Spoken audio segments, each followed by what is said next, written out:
الحمدللہ رب العالمین والعاقبۃ للمتقین والصلاة والسلام علی سید الانبیاء والمرسلین وعلی آلہ الطیبین واصحابہ الطاہرین اما بعد اعوذ باللہ من الشیطان الرجیم بسم اللہ الرحمن الرحیم الحج اشہر معلومات فمن فرض فیہن الحج فلا رفث ولا فسوق ولا جدال فی الحج وما تفعلوا من خیر یعلمہ اللہ وتزودوا فإن خیر الزاد التقوی واتقون یا اولی الالباب صدق اللہ العظیم۔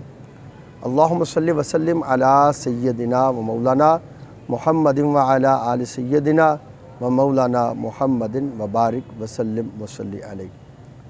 تفسیر نور القرآن ہے اور سورۃ البقرہ آیت نمبر 197 ہمارے آج کے درس شریف کا موضوع ہے۔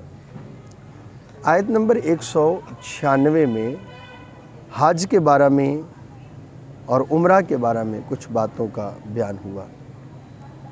اس آیت مبارکہ میں حضور فرید العصر رحمۃ اللہ تعالی علیہ نے کچھ چیزوں کو جو اس آیت کے مطابق ہیں ان کو بیان فرمایا۔ پہلی چیز اس میں حج کے مہینوں کا ذکر ہے۔ دوسری چیز حج کے اندر جو ایک حاجی کے لیے احتیاطیں ہیں ان کو بیان کیا جا رہا ہے۔ تیسری چیز حاجی کے لیے زاد راہ ساتھ رکھنا یہ تقوی کے مخالف نہیں ہے، اور ساتھ ایک اور چیز کا بیان کیا گیا کہ حکم ناہج کا اور نفی کا جو فرق ہے اس کی وضاحت کیا ہے۔ تو حضور قبلہ فرید العصر رحمۃ اللہ تعالی علیہ آپ فرماتے ہیں الحج اشہر معلومات، حج کے مہینے معروف ہیں۔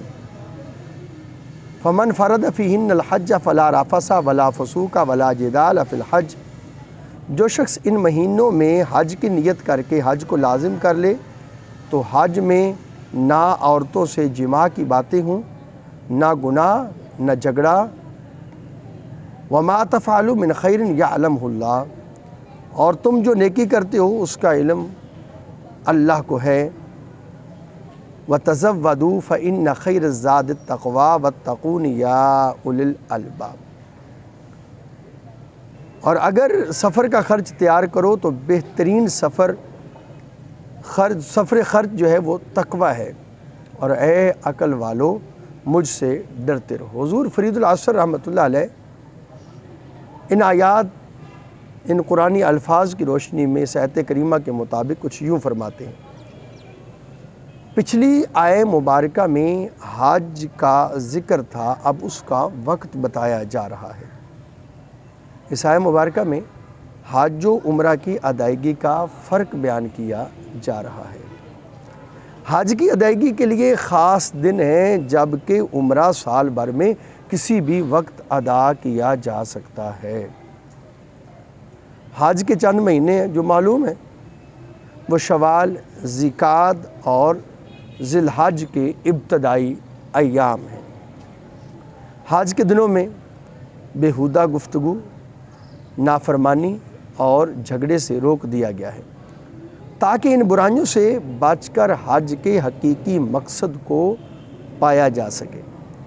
اور جو تم نیک کام کرو اللہ تعالیٰ جانتا ہے، جس کا تمہیں اجر دے گا۔ عرب کے اکثر لوگوں کا یہ معمول تھا کہ حج کے لیے گھر سے چلتے تو سفر کا جو خرچ ہے وہ ساتھ نہ رکھتے۔ دوران سفر جب ضرورت پڑتی بھوکے مرتے تو پھر لوگوں سے بھیک مانگتے۔ ان کے اس غلط رویہ سے انہیں روک دیا گیا اور بتایا گیا سفر میں خرچ ساتھ لے کر جانا یہ توکل کے منافی نہیں۔ لوگوں سے بھیک مانگنا اچھا کام نہیں ہے۔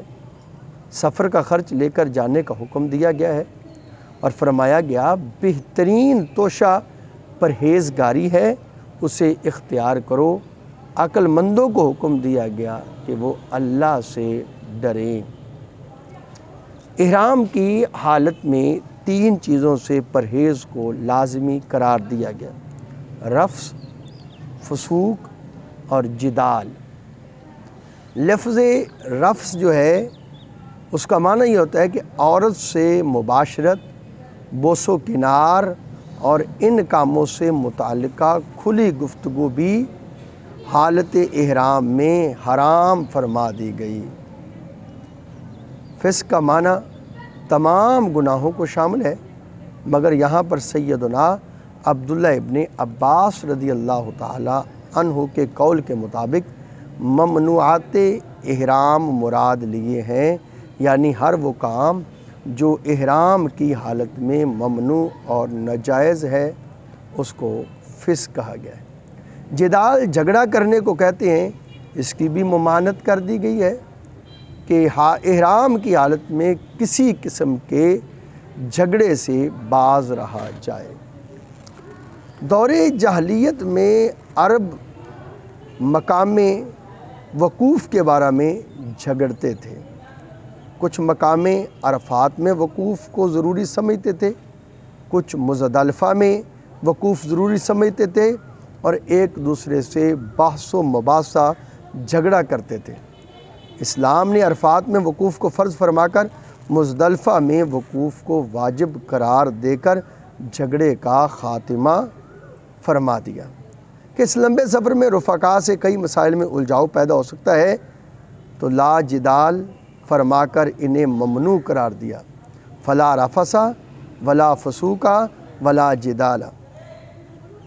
اس میں قرآن مقدس نے ایک حسین انداز پیش فرمایا ہے۔ حاجی کو ان چیزوں سے روکنا مقصود تھا، وہ یوں بھی ہو سکتا تھا ولا ترفسوا ولا تفسقوا ولا تجادلوا۔ نہج کی صورت واقع ہوتی، ایک ہوتا ہے نہج کسی کام سے روکنا اور ایک ہوتی ہے نفی کسی کام کا بالکل موجود ہی نہ ہونا۔ یہاں پر نہج نہیں بلکہ یہاں پر جو ہے وہ نفی کا ذکر کیا گیا، تو مقصود یہ تھا کہ نہی کی جگہ نفی کے الفاظ رکھ کر واضح فرما دیا گیا کہ حج میں ان افعال کی قطعی گنجائش ہی نہیں ہے۔